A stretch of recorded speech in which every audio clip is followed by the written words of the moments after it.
So, given again that argumentation is a peaceful, conflict-avoiding way of dealing with disagreements, this now leads us to the last part, F, which is libertarian property rights. According to Hoppe, only libertarianism, the libertarian first user, I'm the first one who's mixed my labor with this unowned resource, and then I can transfer it to subsequent owners. Only this norm can be argumentatively justified in discourse because, first, it is an objective link. It's not just, I feel like I should own this. This is a link that we can all see. We can all see you mixed your labor with this. Or we can see the receipt you have when you purchase it from the original person who mixed his labor with it. This is an objective link that is available universally for observation by the whole world, and therefore is one of the first steps in facilitating peaceful social interaction. Secondly, the rule is universalizable because it applies to any conceivable property owner. If he's the first user, then he has the claim. Or if he is the transferee of the first user, then he has the claim. We're not saying only redheads can be owners. This is a universalizable rule, so it satisfies the universalizability requirement. And finally, it's conflict avoiding because everyone can see the objective link linking the owner to the property. It is perceivable to the senses and to the reason.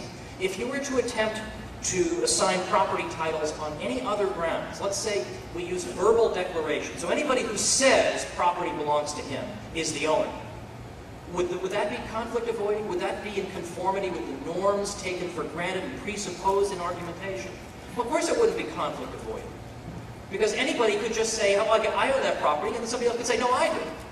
How do we resolve that? And a third person comes along and uses verbal declaration to say he owns it.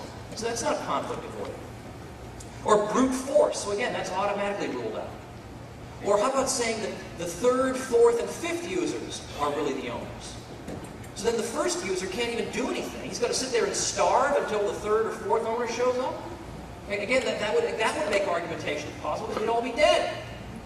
So all these factors that we see as norms implied in argumentation or presupposed by the arguers then become filters to filter out competing norms for society, such that what we are left with is the libertarian norm of first user private property rights.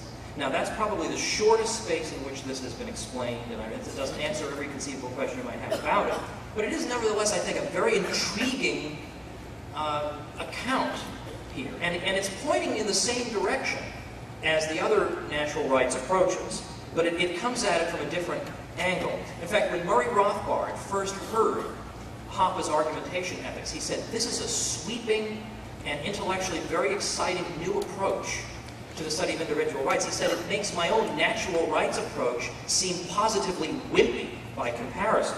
So it's quite interesting. It's not accepted by everybody, but I think it's intriguing and worth looking at. Well, now I'm just about at my time, so I'll conclude by saying that although you don't have to believe in natural rights at all to be involved in what we're doing, you could just be a utilitarian and say society just works better if you don't have the Fed, and society works better if people aren't killing each other. But there are other people, I think, who are attracted by the moral argument that it's not just more useful if we don't kill each other, it's morally wrong if we kill each other. It's morally wrong if we steal from each other. This is the moral argument that I think is the most compelling, and that's at the heart of what we're doing.